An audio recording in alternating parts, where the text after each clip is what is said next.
so nice to see you.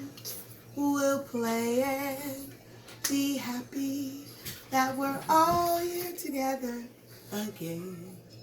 Hello, boys and girls. It is Thursday, our 4th day of ELA this week. This is actually our final video for this week.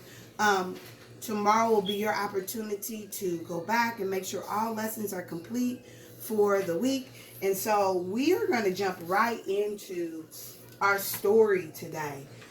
This week we have really been focusing on determining what's important when we're looking at stories.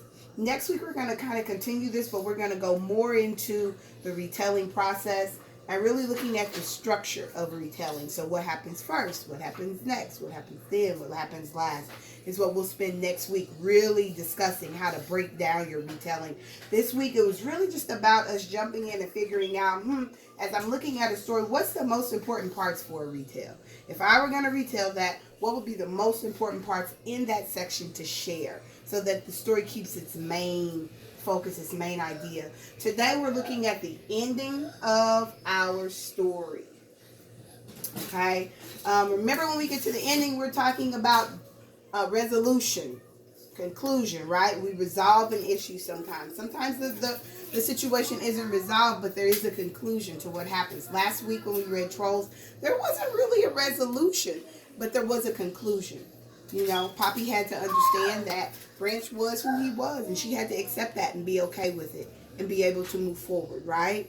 And so we'll have to see with Edward if there's a resolution for him or if it's just a conclusion that has been drawn. We'll have to see if the problem gets solved or not.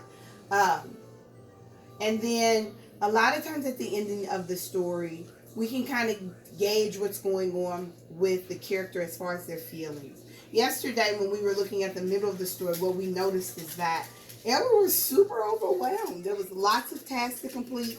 He was not very good at the task. And at one point, he just kind of laid down on the grass. Do you remember that image? He just laid on the grass and observed the little working bugs. Remember? Yeah, because he was so overwhelmed. And that happens to us even when we're working remotely, right? We just want to lay down for a second and give our brains a break. But then he found a way to kind of strategize through those overwhelming feelings, and he started learning to knit. And now he looks a little bit more peaceful, doesn't he? So today we're going to pick up at the end. We're going to see how our good friend Edward is doing as far as his emotions. We're going to check to see if there's any resolution to the problem, which is he is not a farmer and he does not know how to do these tasks. We're going to see what happens with him there. Are we ready? And then in the process, determining what's going to be important for the retelling of the ending, okay? Edward and Judy go outside to tend the sheep. Same type of issue. Look at that. Misuse of the tool. So now he has the ram kind of caught up. He is not looking very happy about it at all. He's looking a little fearful or worried about what's going to happen. Before supper, Edward paints the barn. Oh. And so the problem continues. What's the problem here, though? Most barns are what color? Red. And what is he painting? Yellow. And look at them all. The pigs are laughing. His aunt and uncle are kind of looking at him like, what is happening? Edward is very hungry at dinner. Why do you think he's so hungry? Yep. When you work harder than you've ever worked before, two things will happen. Either you'll be starving or you won't want to eat at all. So he worked up an appetite. Edward and Judy have fun at the barn dancing. Oh, they've given him something he can do. A little bit. He still looks a little worried about that country dancing.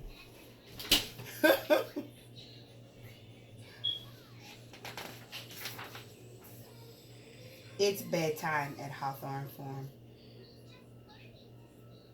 Oh, he's all tuckered out. Poor Ed. All right. So let's go back and determine some important points to make sure that we use when we retell. Starting here, definitely something important we want to keep. His problem kind of continued. Even with the sheep, he had a hard time, right? Yeah. Painted the barn yellow. Definitely important to add on his list of things that he had a hard time with.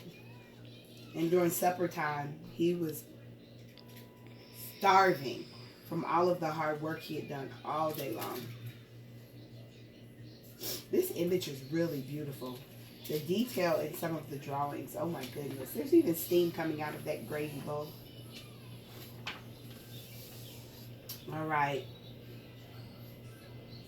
Even though this was something fun to do, he still struggled in it. You can choose to add this to your retelling or not. I don't know that not telling this part loses any portion of the story. So that's the question you have to ask yourself. If I don't tell this particular portion of the story, is it going to lose the story's main idea? I don't know that it would. And then the conclusion.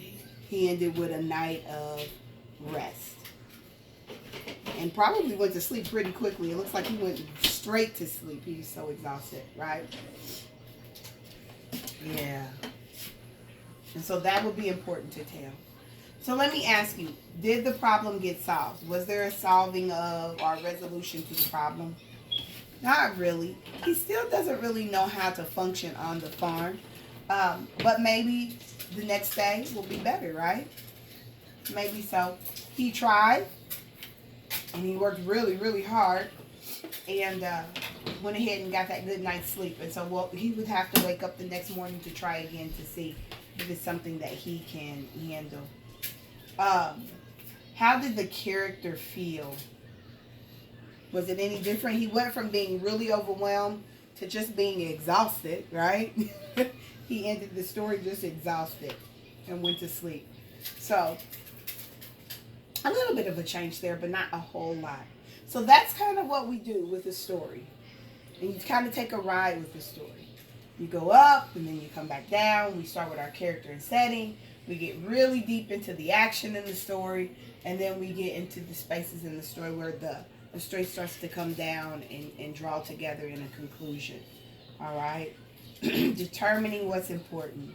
Today, when you record your video for the ending of your story, again, you're just talking through the important parts. What's important to retell, okay?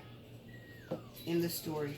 I will see you guys next week where we will get into the actual process of retelling and breaking the story down, okay? Later.